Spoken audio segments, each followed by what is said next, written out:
ನಮಸ್ಕಾರ ಗೆಳೆಯರಿ, stock market Kannada ಚಾನಲ್ಗೆ ಸ್ವಾಗತ ಸುಸ್ವಾಗತ.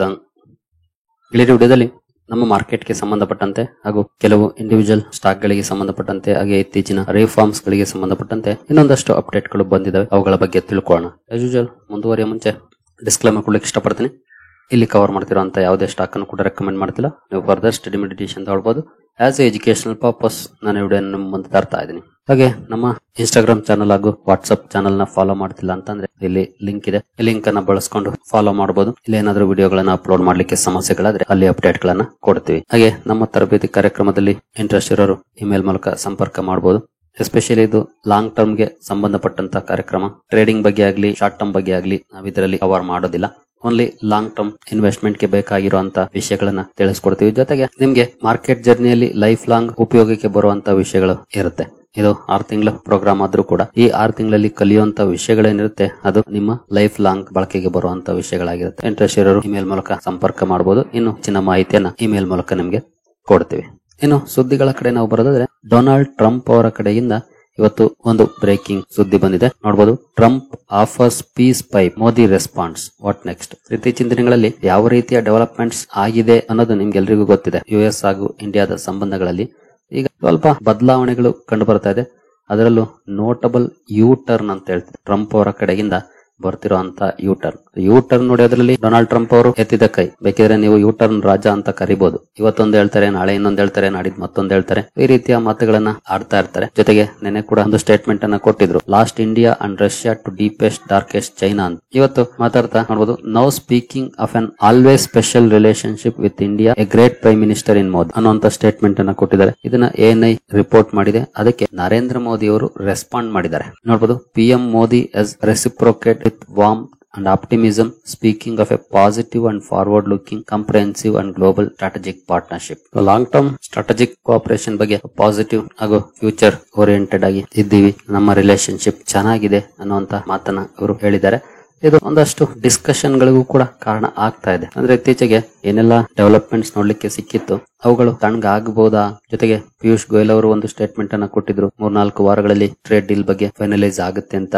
ಈಗ ಮತ್ತೆ ಮಾತುಕತೆಗಳು ಶುರುವಾಗುತ್ತಾ, ಈ ರೀತಿಯ ಹೋಪ್ಸ್ ಅನ್ನ ಕ್ರಿಯೇಟ್ ಮಾಡುತ್ತಿದೆ ಇಬ್ಬರು ಲೀಡರ್ ಗಳ ಈ ಸ್ಟೇಟ್ಮೆಂಟ್ ಗಳು. ನೋಡೋಣ ಇನ್ನು ಏನೆಲ್ಲ ಡೆವಲಪ್ಮೆಂಟ್ಸ್ ಆಗುತ್ತೆ ಅಂತ. ಹಾಗೆ ಟ್ರಂಪ್ ಅವ್ರನ್ನ ಇದ್ರ ಬಗ್ಗೆ ಪ್ರಶ್ನೆಯನ್ನು ಕೂಡ ಮಾಡಿದ್ದಾರೆ ಅಲ್ಲಿನ ಮೀಡಿಯಾಗಳು.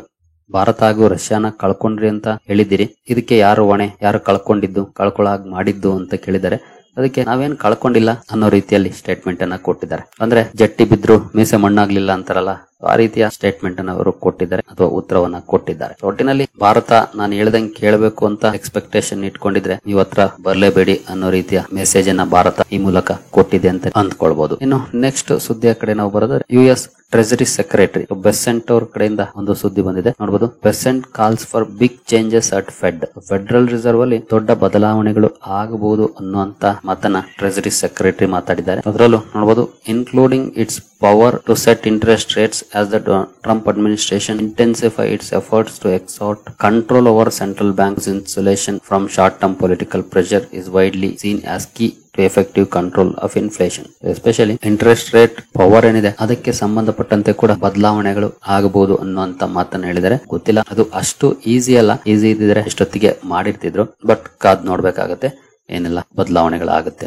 ಇನ್ನು ಫೆಡ್ ಮೆಂಬರ್ ಕಡೆಗಿಂದ ಒಂದು ಸುದ್ದಿ ಬಂದಿದೆ. ನೋಡಬಹುದು, Fed's Goolsbee says is undecided on September rate cut defends Fed independence. September 13-14 ತಾರೀಕಿನ ಮೀಟಿಂಗ್ ಇದೆ. ಅದರಲ್ಲಿ ರೇಟ್ ಕಟ್ ಆಗ್ಬೋದಾ ಅನ್ನೋದ್ರ ಬಗ್ಗೆ ಇನ್ನು ಡಿಸೈಡ್ ಮಾಡಿಲ್ಲ. ಅನ್ಡಿಸೈಡೆಡ್ ಅಂತ ಹೇಳಿದ್ರೆ ಅಬ್ವಿಯಸ್ ಅದು, ಯಾಕಂದ್ರೆ ಮೀಟಿಂಗ್ ಮುಂಚೆ ಯಾರು ಹೇಳೋದಿಲ್ಲ. ಜೊತೆಗೆ ಮೀಟಿಂಗ್ ಅಲ್ಲಿ ಮೆಂಬರ್ಸ್ ಏನೆಲ್ಲ ನಿರ್ಧಾರವನ್ನ ತಗೊಳ್ತಾರೆ ಅದು ಫೈನಲೈಸ್ ಆಗುತ್ತೆ. ಯಾರೋ ಒಬ್ಬರ ಒಪಿನಿಯನ್ ಮೇಲೆ ಫೈನಲೈಸ್ ಆಗೋದಿಲ್ಲ. ಅದಕ್ಕೂ ಕೂಡ ವೋಟಿಂಗ್ ಇರುತ್ತೆ. ವೋಟಿಂಗ್ ನ ನಂತರನೇ ಅದು ಫೈನಲೈಸ್ ಆಗೋದು. ಅದು ಮೀಟಿಂಗ್ ಅಲ್ಲಿ ಡಿಸೈಡ್ ಆಗುತ್ತೆ. ಇನ್ನು ಫೆಡ್ ನ ಇಂಡಿಪೆಂಡೆನ್ಸ್ ಬಗ್ಗೆ ಡಿಫೆಂಡ್ ಮಾಡ್ಕೊಂಡಿದ್ದಾರೆ. ಅಂದ್ರೆ ನಿರ್ಧಾರಗಳು, ಅಂದ್ರೆ ಸೆಂಟ್ರಲ್ ಬ್ಯಾಂಕ್ ನ ನಿರ್ಧಾರಗಳು ಸರ್ಕಾರದ ಒತ್ತಡದ ಮೇಲೆ ಡಿಪೆಂಡ್ ಆಗಬಾರದು ಅನ್ನೋಂತ ಮಾತನ್ನ ಇವರು ಹೇಳಿದ್ದಾರೆ. ಹಾಗೆ ಈಗಾಗಲೇ ಪ್ರಾಬಬಿಲಿಟಿ ಜಾಸ್ತಿ ಆಗ್ತಾ ಇದೆ ರೇಟ್ ಕಟ್ ಬಗ್ಗೆ. ಮೋರ್ ದನ್ 90% ಪ್ರಾಬಬಿಲಿಟಿಯನ್ನ ಇಂಡಿಕೇಟರ್ಸ್ ತೋರಿಸ್ತಿದ್ದಾವೆ. ಗೊತ್ತಿಲ್ಲ ಎಷ್ಟು ಮಟ್ಟಿಗೆ ಪಾಸಿಬಲ್ ಇದು ಅಂತ. ಒಟ್ಟಿನಲ್ಲಿ ಮಾರ್ಕೆಟ್ ಗಂತೂ ಈಗಾಗಲೇ ಎಕ್ಸ್ಪೆಕ್ಟೇಷನ್ ಇದೆ 25 ಬೇಸಿಸ್ ಪಾಯಿಂಟ್ಸ್ ರೇಟ್ ಕಟ್ ಆಗ್ಬೋದು ಅಂತ. ರೇಟ್ ಕಟ್ ಆಗುತ್ತಾ ಇಲ್ವಾ ಅದನ್ನ ಶ್ರೀಮಾನ್ ಜೆರೋಮ್ ಪವೆಲ್ ಅವರೇ ಹೇಳ್ಬೇಕು ಡಿಸಿಷನ್ ನಂತರ. ನೋಡೋಣ. ಮಾರ್ಕೆಟ್ ಹೋಪ್ ಇಟ್ಕೊಂಡಿದೆ, ನಾವು ಕೂಡ ಹೋಪ್ ಇಟ್ಕೊಂಡು ಮುಂದುವರಿಯೋಣ. ಇನ್ನು ಇತ್ತೀಚಿನ GST ರಿಫಾರ್ಮ್ಸ್ ಗೆ ಸಂಬಂಧಪಟ್ಟಂತೆ ಫೈನಾನ್ಸ್ ಮಿನಿಸ್ಟರ್ ನಿರ್ಮಲಾ ಸೀತಾರಾಮನ್ ಅವರು ನೋಡಬಹುದು ಹೇಳಿರುವಂತಹ statement. Lower GST will boost India's economy higher. ಭಾರತದ ಎಕಾನಮಿಯನ್ನು ಲೋಯರ್ GST ಬೂಸ್ಟ್ ಮಾಡುತ್ತೆ ಅಂದ್ರೆ ಗ್ರೋತ್ ಅನ್ನ ಜಾಸ್ತಿ ಮಾಡುತ್ತೆ ಅಂತ ಹೇಳಿದ್ರೆ ಖಂಡಿತ ಮಾರ್ಕೆಟ್ ಎಕ್ಸ್ಪೆಕ್ಟ್ ಮಾಡೋದು ಗ್ರೋತ್ ಅನ್ನ. ಎಕಾನಮಿ ಗ್ರೋ ಆಗುತ್ತೆ ಅಂದ್ರೆ ಹಲವು ಇಂಡಸ್ಟ್ರೀಸ್ ಗ್ರೋ ಆಗುತ್ತೆ. ಮಾರ್ಕೆಟ್ಗೆ ಬೇಕಾಗಿರೋದು ಗ್ರೋತ್. ಇದು ಒಳ್ಳೆ ಸುದ್ದಿ. ಎಕ್ಸ್ಪೆಕ್ಟೇಷನ್ ಕೂಡ ಇದೆ, ಬಟ್ ಮಾರ್ಕೆಟ್ಸ್ ರಿಯಾಕ್ಟ್ ಮಾಡಿಲ್ಲ. ಅದಕ್ಕೆ ಕಾರಣಗಳು ಹಲವಿದ್ದಾವೆ. ಎಸ್ಪೆಷಲಿ ಟ್ಯಾರಿಫ್ ಗೆ ಸಂಬಂಧಪಟ್ಟಂತಹ ಸುದ್ದಿಗಳು ಮಾರ್ಕೆಟ್ ನ ಮೇಲೆ ಹೋಗಕ್ಕೆ ಬಿಡ್ತಾ ಇಲ್ಲ. ಇವತ್ತೆಲ್ಲ ನಾಳೆ ಮಾರ್ಕೆಟ್ ಮೇಲೆ ಹೋಗ್ಲೇಬೇಕು, ಅದ್ರಲ್ಲೇನ್ ಡೌಟ್ ಇಲ್ಲ. ನೋಡೋಣ, ಇಂತ ಒಳ್ಳೆ ಡಿಸಿಷನ್ ಬಂದ್ರೂ ಕೂಡ ಮೇಲೆ ಹೋಗಿಲ್ಲ. ಬಟ್ ಡ್ಯೂ ಇದೆ, ಆ ಡ್ಯೂಗೆ ರೆಸ್ಪಾನ್ಸ್ ಇವತ್ತಲ್ಲ ನಾಳೆ ಬರುತ್ತೆ. ಇನ್ನು GST ಕಟ್ಸ್ ಏನಾಗಿದೆ, ಇದನ್ನ ಈಗಾಗಲೇ ಕೆಲವು ಕಂಪನೀಸ್ ಕಸ್ಟಮರ್ಸ್ ಗೆ ವರ್ಗಾವಣೆ ಮಾಡುತ್ತಿದ್ದಾವೆ ಅಂತಾನೆ ಹೇಳ್ಬೋದು. ನೋಡಬಹುದು, Renault extends full benefit to customer. Renault company ತನ್ನ ಕ್ವಿಡ್, ಟ್ರೈಬರ್, ಕೈಗಾರ್ ಪ್ರೈಸ್ ಗಳನ್ನ ಸ್ಲಾಶ್ ಮಾಡಿದೆ ಅಪ್ ಟು 96,000. ಶೋರೂಮ್ ಪ್ರೈಸ್ ಅಲ್ಲಿ 96,000 ವರೆಗೂ ಕೂಡ ಕಡಿಮೆ ಮಾಡಿದೆ. ಇದು ಒಳ್ಳೆ ಬೆಳವಣಿಗೆ ಕೂಡ, ಯಾಕಂದ್ರೆ ಜನರಿಗೆ ತಗೊಳಕ್ಕೆ ಒಂದು ಮೋಟಿವೇಶನ್. ಅಪ್ ಟು 1 ಲಕ್ಷದವರೆಗೂ ಕಡಿಮೆ ಆಗುತ್ತೆ ಅಂದ್ರೆ ಒಳ್ಳೆ ಸುದ್ದಿ ಅಲ್ವಾ. ಇದೇ ರೀತಿ ಎಲ್ಲ ಇಂಡಸ್ಟ್ರೀಸ್ ಕೂಡ ಅಥವಾ ಎಲ್ಲ ಕಂಪನಿಗಳು ಕೂಡ ಅದನ್ನ ಟ್ರಾನ್ಸ್ಫರ್ ಮಾಡದೆ ಜನರಿಗೆ ಖಂಡಿತ ಆಟೋ ಇಂಡಸ್ಟ್ರಿ ಒಳ್ಳೆ ಸೇಲ್ಸ್ ಅನ್ನ ಮಾಡುತ್ತೆ. ಜೊತೆಗೆ ಬೇರೆ ಬೇರೆ ಇಂಡಸ್ಟ್ರಿ ಎಲ್ಲೆಲ್ಲ GST ಕಡಿಮೆ ಆಗಿದೆ ಆ ಇಂಡಸ್ಟ್ರೀಸ್ಗೆ ಡೈರೆಕ್ಟ್ ಬೆನಿಫಿಟ್ ಅನ್ನ ಕಸ್ಟಮರ್ಗೆ ವರ್ಗಾವಣೆ ಮಾಡಿದ್ರೆ ಲಾಭ ಅಂತೂ ಅದೇ ಆಗುತ್ತೆ ಮುಂದಿನ ದಿನಗಳಲ್ಲಿ. ನೋಡೋಣ, ರೆನಾಲ್ಟ್ ಅಂತೂ ಆ ನಿರ್ಧಾರವನ್ನ ತಗೊಂಡಿದೆ. ಜೊತೆಗೆ ಹಲವು ಆಟೋಮೇಕರ್ಸ್ ಹೇಳ್ತಾ ಇರೋದು ಜನರಿಗೆ ವರ್ಗಾವಣೆ ಮಾಡಿ ಅಂತ. ವಾಲ್ಯೂಮ್ಸ್ ಜಾಸ್ತಿ ಆದ್ರೆ ಅಬ್ವಿಯಸ್ಲಿ ಅಲ್ಲಿ ಅವರ ಮಾರ್ಜಿನ್ಸ್ ಕೂಡ ಇಂಪ್ರೂವ್ ಆಗುವಂತ ಸಾಧ್ಯತೆಗಳಿರುತ್ತೆ. ನೋಡೋಣ ಯಾವ ರೀತಿ ಇರುತ್ತೆ ಸೇಲ್ಸ್, ಎಸ್ಪೆಷಲಿ ಸೆಪ್ಟೆಂಬರ್ 22ರ ನಂತರ.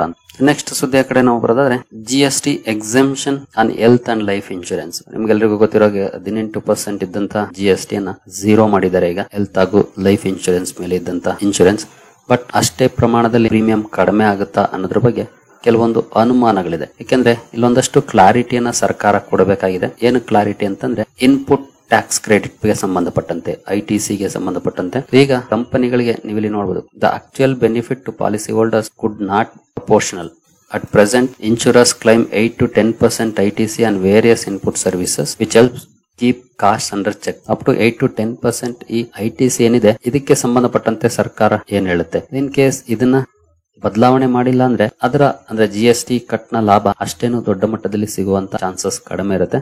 ಬಟ್ ಸ್ಟಿಲ್ ಕಡಿಮೆ ಆಗುತ್ತೆ, ಯಾಕಂದ್ರೆ 18% ಇರೋದು ಅಟ್ಲೀಸ್ಟ್ 8% ಆದ್ರೂ ಕಡಿಮೆ ಆಗುತ್ತೆ ಅಂತಾನೆ ಇಟ್ಕೊಳ್ಬಹುದು. ಆದ್ರೆ ಇದನ್ನು ಕೂಡ ಕಡಿಮೆ ಮಾಡಿದ್ರೆ ಖಂಡಿತ ಅದು ದೊಡ್ಡ ಲಾಭವನ್ನ ಕೊಡುತ್ತೆ ಅನ್ನುವಂತ ಎಕ್ಸ್ಪೆಕ್ಟೇಷನ್ಸ್ ಅನ್ನ ಅಥವಾ ಎಸ್ಟಿಮೇಷನ್ಸ್ ಅನ್ನ ಹಲವು ಎಕ್ಸ್ಪರ್ಟ್ಸ್ ಮಾಡ್ತಿದ್ದಾರೆ. ನೋಡೋಣ ಇದಕ್ಕೆ ಸಂಬಂಧಪಟ್ಟಂತೆ ಸರ್ಕಾರ ಏನ್ ನಿರ್ಧಾರವನ್ನ ತಗೊಳುತ್ತೆ ಅಂತ. ಇನ್ ಕೇಸ್ ಇಲ್ಲಿ ನಿರ್ಧಾರವನ್ನ ತಗೊಂಡ್ರೆ ಖಂಡಿತ ಒಳ್ಳೆ ಉಳಿತಾಯ ಅಂತೂ ಜನರಿಗೆ ಆಗುತ್ತೆ. ಜೊತೆಗೆ ತುಂಬಾ ಜನರು ಪ್ರೀಮಿಯಮ್ಸ್ ಕಡಿಮೆ ಆಗೋದ್ರಿಂದ ಇನ್ಶೂರೆನ್ಸ್ ಅನ್ನ ತಗೊಳ್ಬಹುದು. ನಂಬರ್ ಆಫ್ ಇನ್ಶೂರೆನ್ಸ್ ಕೂಡ ಸೇಲ್ ಜಾಸ್ತಿ ಆಗ್ಬೋದು, ಆ ಎಕ್ಸ್ಪೆಕ್ಟೇಷನ್ಸ್ ಕೂಡ ಇದೆ.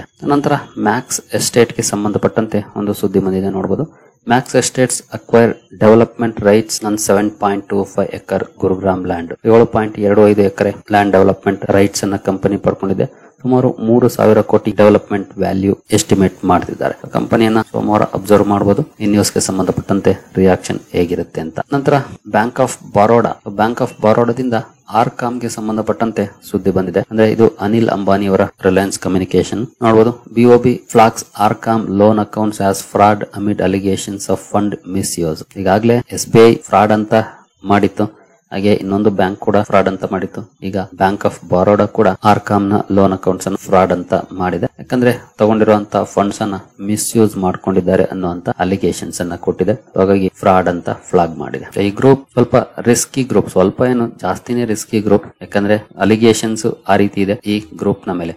ಹಾಗಾಗಿ ನೋಡೋಣ ಸೋಮವಾರ ಯಾವ ರೀತಿ ರಿಯಾಕ್ಷನ್ ಬರುತ್ತೆ ಅಂತ. ಸರಿ ಗೆಳೆಯರೆ, ಈ ಎಲ್ಲ ಅಪ್ಡೇಟ್ಸ್ ನಿಮ್ಗೆ ಇಷ್ಟ ಆಗಿದೆ ಅಂದ್ಕೊಳ್ತೀನಿ. ಹಾಗೆ ತರಬೇತಿ ಕಾರ್ಯಕ್ರಮಕ್ಕೆ ಸೇರು ಬಯಸುವಂತವರು ಇಮೇಲ್ ಮೂಲಕ ಸಂಪರ್ಕ ಮಾಡಬಹುದು. ಇನ್ನೂ ಹೆಚ್ಚಿನ ಮಾಹಿತಿಯನ್ನ ಇದ್ರ ಬಗ್ಗೆ ನಿಮ್ಗೆ ಕೊಡ್ತೀವಿ. ಸರಿ ಗೆಳೆಯರೆ, ಮುಂದಿನ ವಿಡಿಯೋದಲ್ಲಿ ಸಿಗೋಣ. ಅಲ್ಲಿವರೆಗೂ ಜೈ ಹಿಂದ್, ಜೈ ಕರ್ನಾಟಕ.